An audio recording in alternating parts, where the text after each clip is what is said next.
ఓం శాంతి 11/5/1983 అవ్యక్త బాప్దాద యొక్క మధుర మహావాక్యాలు.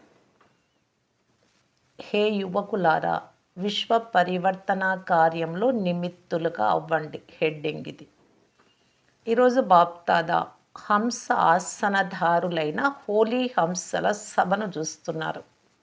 ప్రతి ఒక్క శ్రేష్ఠాత్మ హోలీ హంసగా సదా ఒక్క బాబా తప్ప ఇంకెవ్వరూ లేరు అన్న ఇదే లగనంతో మగనమై ఉన్న ఆత్మలుగా ఉన్నారు. ఇదే స్థితి హంస ఆసనం. ఇటువంటి హోలీ హంసలను చూసి బాప్దాదా కూడా హర్షితులవుతారు. ప్రతి హోలీ హంస జ్ఞాన ఆత్మ, యోగి ఆత్మ, విశ్వ కళ్యాణకారి. ప్రతి ఒక్కరి హృదయంలో హృదయాభిరాముడైన బాబా యొక్క స్మృతి ఇమిడి ఉంది. ప్రతి ఒక్కరూ తమ వర్తమానము మరియు భవిష్యత్తును తెలుసుకోవడంలో ఎంతో లగనంతో నిమగ్నమై ఉన్నారు. ఇటువంటి శ్రేష్ఠ సంఘటన మొత్తము కల్పంలో, సంగమ యుగంలో తప్ప ఇంకెప్పుడూ చూడలేరు. ఒకే పరివారం, ఒకే లగనం, ఒకే లక్ష్యం. ఇలా ఇంకెప్పుడైనా చూస్తారా? బాప్దాదా కూడా పిల్లలపై గౌరవం ఉంది. ఇంత పెద్ద పరివారము లేక సంఘటన మరియు ప్రతి ఒక్కరూ శ్రేష్టమైన తండ్రికి పిల్లలైన కారణంగా బాబా యొక్క వారసత్వానికి అధికారులు. కావున ఇంత అధికారి పిల్లలందరినీ చూసి బాబా కూడా సంతోషం కలుగుతుంది. ఈ పిల్లలు ఒక్కొక్కరు కుల దీపకులు, విశ్వ పరివర్తన కార్యానికి నిమిత్తాత్మలు. ప్రతి ఒక్క ప్రకాశిస్తున్న సితార విశ్వానికి ప్రకాశంనిస్తుంది. ప్రతి ఒక్కరి భాగ్యపు అవినాశి రేఖ మస్తకంపై కనిపిస్తోంది. ఇటువంటి శ్రేష్ఠ సంఘటన విశ్వంలో ఒకే మతం, ఒకే రాజ్యం, ఒకే ధర్మ స్థాపనను చేసే దృఢ సంకల్పధారులుగా ఉన్నారు. బాప్దాదా యువ వర్గమును చూస్తూ ఉన్నారు. వారు కుమారులైనా కుమారీలైనా కానీ ప్రతి ఒక్కరి మనస్సులో మేమందరము మా విశ్వమును లేక దేశమును లేక సుఖశాంతుల కొరకు భ్రమిస్తున్న ఆత్మలకు, అనగా మా సోదరి సోదరులకు సుఖశాంతుల అధికారమును తప్పకుండా ఇప్పిస్తాము అన్న ఉత్సాహ ఉల్లాసాలు ప్రతి ఒక్కరిలోనూ ఉన్నాయి. మన విశ్వాన్ని మళ్ళీ సుఖశాంతిమయమైన ప్రపంచంగా తయారు చేస్తాము అన్న దృఢ సంకల్పమే ఉంది కదా. ఇంత పెద్ద సంఘటన చేయలేనిదేముంటుంది? ఒకటేమో శ్రేష్ఠాత్మలు, పవిత్రాత్మలు కాబట్టి పవిత్రత శక్తి ఉంది. రెండవది, మాస్టర్ సర్వశక్తివంతులుగా ఉన్న కారణంగా సర్వశక్తులు తోడుగా ఉన్నాయి. సంఘటన యొక్క శక్తి ఉంది. దానితో పాటు త్రికాలదర్శులుగా ఉన్న కారణంగా అనేక సార్లు మనం విశ్వ పరివర్తకులుగా ఉన్నాం. కావున కల్పకల్పపు విజయులుగా ఉన్న కారణంగా ఇప్పుడు కూడా విశ్వ పరివర్తన కార్యంలో విజయము ఫిక్స్ అయి ఉంది. అవుతామా అవ్వమా అన్న ప్రశ్నే లేదు. నిశ్చయ బుద్ధి విజయీలు. సుఖమయమైన ప్రపంచం ఇప్పుడిక వచ్చేస్తుంది అన్నది అనుభవం చేసుకుంటారు కదా. విశ్వపు యజమానులకు విశ్వరాజ్యము నిశ్చితముగానే ప్రాప్తమై ఉంది. యువవర్గం వారు ఏం చేస్తారు? తమ దేశము లేక విశ్వపు రాజనేతలకు ఈ శుభవార్తను వినిపించండి. ఏ విషయం గూర్చి అయితే మీరు స్వప్నాలు చూస్తూ ఉన్నారో, ఇలా జరగాలి అన్న ఆ కోరికను మేము పూర్తి చేసి చూపిస్తాము అని అనాలి. దేశం నుండి కేవలం ధరలనే కాదు, మేము డబల్ ధరలను అంతం చేసి చూపిస్తాం. ఎందుకంటే ధరలు పెరిగిపోవటానికి కారణం చరిత్ర ఖరీదైపోవడం. ఎప్పుడైతే సచ్చరిత్ర యొక్క ఖరీదు, ఆ చరిత్ర యొక్క దుఃఖము, అశాంతి యొక్క పేదరికము అంతమైపోతుందో, అప్పుడు స్వతహాగానే సర్వాత్మలు ధనవంతులుగానే కాదు, రాజ్య అధికారులుగా కూడా అవుతారు. ఈ శుభ ఆశలనే విశ్వంలోని నిమిత్తాత్మలు పూర్ణం చేసి చూపించాలి. మా దేశమును శ్రేష్టంగా చేసి చూపిస్తాము. ఎంత సుసంపన్నంగా చేస్తాము అంటే ఎటువంటి అప్రాప్తి ఉండదు. అలాగే అప్రాప్తి కారణంగా ఎటువంటి సమస్యలు ఉండవు. ఇదే దృఢ సంకల్పమును అందరికీ వినిపించడమే కాదు, పరివర్తన యొక్క శాంపుల్గా అయి చూపించండి. ఎందుకంటే అన్ని వైపుల నుండి విశ్వాసమును కలిగించే నినాదాలను అందరూ ఎన్నో విన్నారు. ఎంతగా విన్నారు అంటే అది విని విశ్వాసమే పోయింది అని అనేవారు. ఎన్నో చూసి చూసి సత్యమును చూసి మోసంగా భావిస్తున్నారు. కావున కేవలము చెప్పడమే కాదు, నోరు కూడా మాట్లాడకూడదు. మీ జీవితం యొక్క శ్రేష్టత మాట్లాడాలి. శ్రేష్ఠ ఆత్మలైన మీ ఒక్కొక్కరి పవిత్రత యొక్క ప్రకాశం నడవడిక ద్వారా కనిపించాలి. మీ అందరి శ్రేష్ఠ స్మృతి యొక్క సమర్థత నిరుత్సాహ ఆత్మలలో ఆశ యొక్క సమర్థతను ఉత్పన్నం చేయాలి. యువ వర్గం వారు ఏం చేయాలో అర్థమైందా? ఈనాటి నేతలు యువ వర్గం వారి వినాశకారి కర్తవ్యాల కారణంగా భయపడతారు. కావున విశ్వ కళ్యాణకారులైన మీరందరూ ఈ దేశానికి చెందిన యువ వర్గం వారంతా మన భారతదేశమును విశ్వం యొక్క సర్వశ్రేష్ఠ స్వర్గస్థానంగా తయారు చేసేటటువంటి భారతదేశమే ప్రాచీన అవినాశి సర్వసంపన్న సర్వశ్రేష్ఠ దేశము అన్నది విశ్వానికి నిరూపించి చూపించండి. భారతదేశం విశ్వం కొరకు ఆధ్యాత్మిక ప్రకాశమునిచ్చే ప్రకాశ స్తంభము. ఎందుకంటే ఈ శ్రేష్ఠ కర్తవ్యమును చేయించేవారు ఎవరు అన్నది గుర్తించినట్లయితే ఇక ఎటువంటి ప్రశ్నలు ఉత్పన్నమయ్యే మాటే లేదు. మీ జీవితంతో కర్తవ్యంతో బాబా పరిచయమును చేయించండి. ఇంత ధైర్యం ఉంది కదా. కుమారీలు ఏం భావిస్తూ ఉన్నారు? దుర్గా పూజ చేసేటప్పుడు తమను భాగ్యవంతులుగా భావిస్తారు. ఇక్కడ ఎంతమంది దుర్గలు ఉన్నారు. శివశక్తులు ఒక్కొక్కరు అద్భుతమును చేసి చూపించేవారే కదా. ఏ శక్తులనైతే ఇంటింటిలోనూ పూజిస్తారో వారు మీరే కదా. కావున హే శివశక్తులారా, మీ భక్తులకు ఫలమునైతే ఇవ్వండి. పాపం వారు ఫలాలను సమర్పిస్తూ అలసిపోయారు. ఇన్ని ఫలాలను ఏవైతే నివేదించారో దానికి రిటర్న్గా భక్తి యొక్క ఫలమైతే వారికి ఇవ్వాలి కదా. మీరు భక్తులకు దయ కలగడం లేదా? పాండవుల పూజ కూడా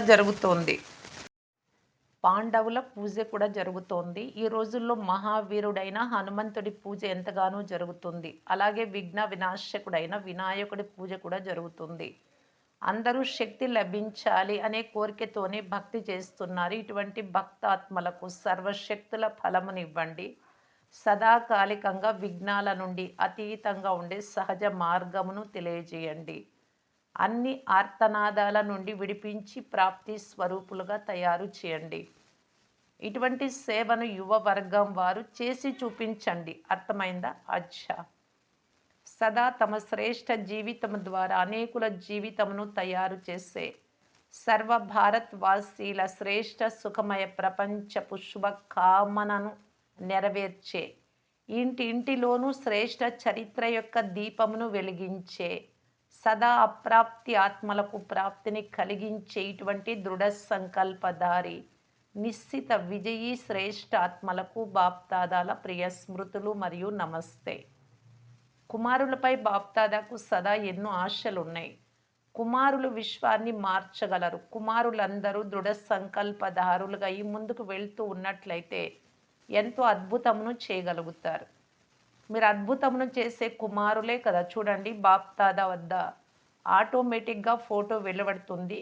మీరు దృఢ సంకల్పం గల కుమారులే కదా. కుమారులలో శారీరక శక్తి కూడా ఎంతో ఉంది. కావున డబల్ కార్యమును చేయగలుగుతారు. కావున స్థాపన కార్యంలో చాలా మంచి సహయోగులుగా అవ్వగలరు. కుమారుల బుద్ధిలో నా బాబా నా సేవ అన్నదే ఉంటుంది, ఇంకే విషయం ఉండదు. ఎవరి బుద్ధిలో అయితే సదా బాబా మరియు సేవ ఉంటుందో వారు సహజంగానే మాయాజీతులుగా అవుతారు. కుమారులు కేవలం ఒక్క విషయమును అటెన్షన్లో ఉంచుకోవాలి. సదా స్వయమును బిజీగా ఉంచుకోండి, కానీ ఖాళీగా ఉండకండి. శరీరము మరియు బుద్ధి రెండింటితోనూ బిజీగా ఉండండి. బిజీ మ్యాన్గా ఉండండి, బిజినెస్ మ్యాన్ కాదు. ఏ విధంగా కర్మ యొక్క దినచర్యను సెట్ చేసుకుంటారో ఇలా చేయాలి ఈ రోజంతా అని, అలా బుద్ధి యొక్క దినచర్యను సెట్ చేసుకోండి. నేను ఈ అరగంట, ఈ గంట ఈ స్మృతిలో ఉండాలి. ఈ స్మృతిలో ఉంటే ఈ కర్మ చేస్తూ ఉండాలి. ఇలా దినచర్యను సెట్ చేసుకోవాలి. ఇప్పుడు ఇది ఆలోచించాలి, ఇది చెయ్యాలి. బిజీగా ఉన్న వారిని మాయ ఏ రూపంలోనూ ఎదుర్కొనలేదు. బుద్ధిని బిజీగా ఉంచుకునే సాధనమును సదా ధారణ చేయండి. ఏ విధంగా శరీరమును బిజీగా ఉంచుకునే సాధనాలు ఉన్నాయో అలా బుద్ధి ద్వారా సదా స్మృతిలో, నశలో బిజీగా ఉండండి. ఇటువంటి దినచర్యను తయారు చేసుకోవడం వస్తుందా? సదాకాలికంగా దీన్ని ఒక నియమంగా తయారు చేసుకోండి. ఏ విధంగా ఇతర నియమాలు తయారయ్యాయో దీన్ని కూడా ఒక నియమంగా తయారు చేసుకోవాలి. ఇది చేయవలసిందే అన్న ఇదే దృఢ నిశ్చయంతో ఈ అద్భుతంను చెయ్యాలనుకుంటే అది చేయొచ్చు. కుమారులు బాప్తాదాల కర్తవ్యమునకు సితారాలు, సేవకు నిమిత్తులుగా కుమారులే అవుతారు. పరుగును కూడా కుమారులే తీస్తారు. ఏ ఏ సేవలైతే జరుగుతాయో అందులో కుమారులకు విశేషమైన పాత్ర ఉంటుంది కావున విశేష పాత్ర తీసుకొనే విశేషాత్మలము అన్న నశాను ఉంచండి. ఇదే సంతోషంలో ఉండండి. కావున కుమార్ గ్రూపు వారు ఏం చేసి చూపిస్తారో చూద్దాం. ఏదైనా చేసి చూపించండి, కేవలం చెప్పి కాదు. సేవ యొక్క ఉత్సాహ ఉల్లాసాలు కలవారు, నిశ్చయ బుద్ధి ఉంది, అచలంగా ఉన్నారు, చలించే వారిగా లేరు. ఇటువంటి అచలాత్మలు ఇతరులను కూడా అచలంగా చేసి చూపించండి. మహాదానులుగా ఈ దానం చేస్తూ ముందుకెళ్ళండి. ఎప్పుడైతే స్వయం యొక్క భండారం నిండుగా ఉంటుందో అప్పుడు అనేకులకు దానమునివ్వాలి. సేవను సదా ముందుకు తీసుకెళ్తూ ఉండండి. ఈరోజు అవకాశం లభించింది కావున చేసేసాము, లేక ఎప్పుడైతే అవకాశం లభిస్తుందో అప్పుడు చేస్తాము, అలా కాదు. ఎవరి వద్దనైతే ఖజానా ఉంటుందో వారు ఎక్కడి నుండైనా పేదలను వెతికి మరీ దండోరా మ్రోగించి మరీ దానమును తప్పకుండా చేస్తారు. ఎందుకంటే దానమును చేయడం ద్వారా పుణ్యం లభిస్తుంది అని వారికి తెలుసు. ఆ దానం అయితే వినాశీ దానం, అది స్వార్థంతో కూడుకున్నదై కూడా ఉండొచ్చు. మీరందరూ అవినాశి ఖజానాల మహాదానులు. కావున సేవను పెంచండి, రేస్ చేయండి, మహాదానులుగా అవ్వండి. నిశ్చయంతో చేయండి. ధరణియే అలా ఉంది అని భావించకండి. ఇప్పుడు సమయం మారిపోయింది. ఇప్పుడు సమయంతో పాటు భూమి కూడా మారిపోతోంది. ఇంతకు ముందు ఉన్న ధరణి యొక్క రిజల్ట్ ఏదైతే ఉందో ఇప్పుడు అది లేదు. సమయము వాయుమండలమును మారుస్తోంది. ఆత్మల కోర్కెలు కూడా మారుతున్నాయి. అందరూ దీని అవసరాన్ని అనుభవం చేసుకుంటూ ఉన్నారు. ఆధ్యాత్మిక శక్తి కావాలి అని. ఇప్పుడు సమయం ఉంది. సమయానుసారంగా ఇప్పుడు మహాదానులుగా అవ్వండి. వాచ కాకపోతే మనస, మనస కాకపోతే కర్మణ. కర్మ ద్వారా ఈ ఆత్మనైతే పరివర్తన చేయడం చేస్తారో అది కర్మణ. సంపర్కము ద్వారా కూడా ఈ ఆత్మనైనా పరివర్తన చేయొచ్చు. ఈ విధంగా సేవాదారులుగా అవ్వండి. రోజు మనస, వాచ, కర్మణ ఏం సేవ చేశారు? ఎంతమందికి సేవ చేశారు? ఏ ఉత్సాహ ఉల్లాసాలతో సేవ చేశారు అన్న ఈరోజు యొక్క రిజల్ట్ స్వయమే తీయండి. ప్రతిరోజు అలా గడపండి. స్వయం మరియు సేవ రెండింటి యొక్క వేగంలో ముందుకు వెళ్ళండి. ఇప్పుడు ఏదైనా నవీనతను తీసుకురండి. సెంటర్లు తెరిచాము, గీతా పాఠశాలలు తెరిచాము, మేళాలు చేసాము, ఇవన్నీ పాత విషయాలు అయిపోయాయి. ఏదైనా క్రొత్తది కనుగొనండి. స్వయంలో మరియు సేవలో ఏదైనా నవీనతను తప్పకుండా తీసుకురావాలి. లేకపోతే కాసేపు అలసిపోతారు, కాసేపు బోర్ అయిపోతారు. నవీనత ఉన్నట్లయితే సదా ఉత్సాహ ఉల్లాసాలతో ఉంటారు. అచ్చా, మాటలతో మాటల కొరకు విశేషంగా బాప్దాదా సహజ మార్గపు కానుకను తీసుకొచ్చారు. సహజ మార్గపు కానుక అందరికీ లభించింది. సహజ ప్రాప్తి ఏదైతే లభిస్తుందో అదే కానుక. కావున విశేషంగా బాప్దాదా సహజ మార్గపు కానుకను తీసుకువచ్చారు అన్న ఇదే నశాలో ఉండాలి. అన్నింటికన్నా సహజమైనది నా బాబా అని అనండి చాలు. నా బాబా అని అనడం ద్వారా, అనుభవం చేసుకోవడం ద్వారా ఇంటిలో తండ్రిని ఎలా నా తండ్రి అనుకుంటారు అలా అనుభవం చేసుకోవాలి. అప్పుడు సర్వ ప్రాప్తులు తండ్రి నుండి లభిస్తాయి. బాబా విశేషంగా మా కొరకు వచ్చారు అన్న సంతోషం మాటలకు ఉండాలి. వచ్చిన మిగిలిన వారందరూ పురుషులను ముందు ఉంచారు. ధర్మపితలు ధర్మస్థాపన చేసి వెళ్ళిపోయారు. మాటలను ఎవ్వరూ ప్రసిద్ధులుగా చేయలేదు. మరియు బాబా మొదట మాటలు అన్న విధానాన్ని స్థాపన చేశారు. కావున మాతలు ఎంతో ప్రియమైన వారైపోయారు కదా! ఎంత ప్రేమగా బాబా వెతికి పట్టుకున్నారు. మరియు తమ వారిగా చేసుకున్నారు. మీరైతే ఎటువంటి చిరునామా లేకుండా వెతికారు కావుననే వెతకలేకపోయారు. బాబా చూసి ఏ విధంగా మూల మూలల నుండి వెతికి తీశారో చూడండి. అనేక వృక్షాల కొమ్మలు ఇప్పుడు ఒకే వృక్షానికి చెందినవిగా అయిపోయాయి. ఒకే చందన వృక్షంగా అయిపోయింది. ఇద్దరు నలుగురు మాతలు కూడా ఒకే చోట కలిసి ఉండలేరు అని జనులంటారు. మరియు ఇప్పుడు మాతలు మొత్తం విశ్వంలో ఐక్యతను స్థాపించేందుకు నిమిత్తులుగా అయిపోయారు. వారు కలిసి ఉండలేరు అని అన్నారు కానీ మాతలే ఉండగలరు అని బాబా అన్నారు. ఇటువంటి మాతలకు విశేష పదవి ఉంటుంది. ఎంతో సంతోషంగా నాట్యం చేయండి, గానం చేయండి. ఓహో! నా శ్రేష్ఠ భాగ్యం అనండి. ఎప్పుడూ దుఃఖం యొక్క అలలు రాకూడదు. అందరూ దుఃఖధామాన్ని వదిలేశారు కదా! ఇప్పుడు మనం సంగం యుగ వాసులుగా ఉన్నాం. సదా సుఖధామము, శాంతిధామం వైపుకు ముందుకు వెళ్తూ ఉండాలి. మాతలను చూసి బాప్దాదాకు ఎంతో గర్వంగా ఉంటుంది. ఎటువంటి ఆశలు లేని వారిని ఆశావాదులుగా చేసేశారు. విశ్వ కళ్యాణకారులుగా చేసేశారు. ఇప్పుడు విశ్వమంతా మీ వైపు చూస్తోంది. మా కళ్యాణం చేసే మాతలు ఎక్కడ ఉన్నారో అని చూస్తోంది. కావున ఇప్పుడు జగన్మాతలుగా అయ్యి జగత్ కళ్యాణం చేయండి. కేవలం లౌకిక పరివారపు బాధ్యతను నిర్వర్తించే వారిగా కాక విశ్వంలోని సర్వాత్మల సేవా బాధ్యతలను నిర్వర్తించే వారిగా అవ్వండి. నిమిత్తంగా ఎక్కడ ఉన్నా కానీ స్మృతిలో విశ్వ సేవ ఉండాలి. లక్ష్యం ఎలా ఉంటుందో లక్షణాలు అలా స్వతహాగా వచ్చేస్తాయి. బేహద్దు లక్ష్యం ఉంటే లక్షణాలు కూడా బేహద్గానే ఉంటాయి. లేకపోతే హద్దులోనే చిక్కుకొని ఉంటారు. నేను సదా బాబాకు చెంది ఉన్నాను, బేహద్దులో ఉన్నాను అన్న ఇదే స్మృతిలో సర్వాత్మల పట్ల శుభ సంకల్పం ద్వారా సేవ చేస్తూ ఉండండి. రెండు కలిసి ఉండాలి. మీ నోటితో ఎవరికి అర్థం చేయించినా కానీ ఎప్పటి వరకు అయితే శుభ భావన యొక్క శక్తిని ఆత్మకు ఇవ్వరో అప్పటి వరకు ఊరికే నోటితో చెప్తున్నట్లయితే ఫలం వెలువడదు. మనస, వాచ ఈ రెండు సేవలు కలిసి జరగాలి. నోటితో చెప్తూ ఉండాలి. మనస్సులో ఆత్మల పట్ల చాలా గమనం ఉంచాలి. ఈ ఆత్మ పరివర్తన అయి తీరాలి.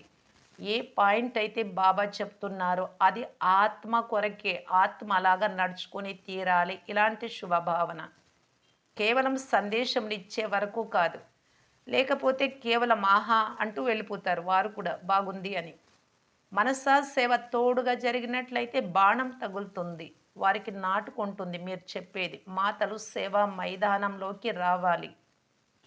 ఒక్కొక్క మాత ఒక్కొక్క సేవా కేంద్రాన్ని సంభాళించాలి. ఖాళీ లేకపోతే పరస్పరంలో ఇద్దరు ముగ్గురు కలిసి ఒక గ్రూప్‌ను తయారు చేయండి. బంధనాలున్నాయి, పిల్లలున్నారు అని అనుకోవడం కాదు. సమాజ సేవలో ఉన్న మాతలకు కూడా పిల్లలుంటారు కదా! వాడు వారు కూడా నేర్చుకుంటారు. కావున ఇప్పుడు మిమ్మల్ని మీరు భుజాలుగా తండ్రికి తయారు చేసుకోండి మరియు సేవను పెంచండి. ఎవరో ఒకరిని వెలికి తీసి వారికి స్థానంనిచ్చి ముందుకు వెళ్తూ ఉండండి. ఇప్పుడు శక్తులు మైదానంలోకి రండి. ఏ పాలననైతే తీసుకున్నారో దానికి రిటర్న్ ఇవ్వండి. ఎంతగా సేవను పెంచుతారో అంతగా స్వయానికి కూడా దాని ఫలం లభిస్తుంది.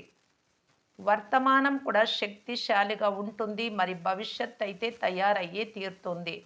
ఎంతగా సేవ చేస్తారో అంతగా నిర్విఘ్నంగా ఉంటారు మరియు సంతోషం కూడా ఉంటుంది. అచ్చా! కుమారీలతో. కుమారీలకు తమ శ్రేష్ఠ భాగ్యమును గూర్చి మంచిగా తెలుసు కదా! మీ శ్రేష్ఠ భాగ్యమునైతే ఎప్పుడు మర్చిపోరు కదా! సదా మీ భాగ్యమును స్మృతిలో ఉంచుకుంటూ ముందుకు వెళ్తూ ఉండండి. సంగం యుగంలో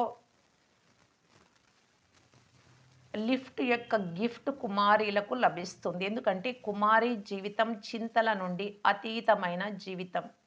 ఇంటిని నడిపించే ఉద్యోగపు భారమును తలపైకెత్తుకునే చింత లేదు. కుమారీలు అనగా స్వతంత్రులు.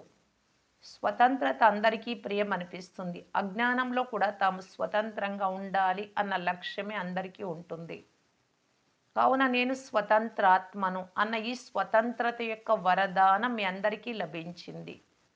స్వతంత్రత యొక్క వరదానం కలవారు మిగిలిన వారందరికీ కూడా ఇదే వరదానమునిస్తారు కదా! ఎవరి చక్రంలోనూ చిక్కుకునే వారు కారు కదా! ఎప్పుడైతే ఆ చక్రాల నుండి బయటపడి ఉంటారు. స్వతంత్రులుగా ఉంటారు. అప్పుడు సేవ చేస్తారు కదా! నిమిత్త మాత్రంగా ఈ చదువు ఏదైతే మిగిలి ఉందో అది చదువుతూ కూడా సేవ యొక్క స్మృతి ఉండాలి. చదువుకునే సమయంలో కూడా బాబాకు చెందిన వారిగా చేయగలిగే ఆత్మలు ఎవరు అన్న లక్ష్యమే మీలో ఉండాలి. చదువును చదువుకుంటూ కూడా ఈ ఆత్మలు యోగ్యమైన వారు అని పరిశీలిస్తూ ఉండాలి. అప్పుడు అక్కడ కూడా సేవ జరుగుతుంది. కుమారీలు భాషణ చేయడం తప్పకుండా నేర్చుకోవాలి. ఉపన్యాసం ఇవ్వడం, బాబా జ్ఞానం చెప్పడం. అందరూ చదువును చదువుతూ కూడా ఆ చదువును సిద్ధమవుతూ ఉండండి ఈ సేవ కొరకు. చదువు పూర్తి అవ్వడంతోనే సేవలో నిమగ్నమైపోండి.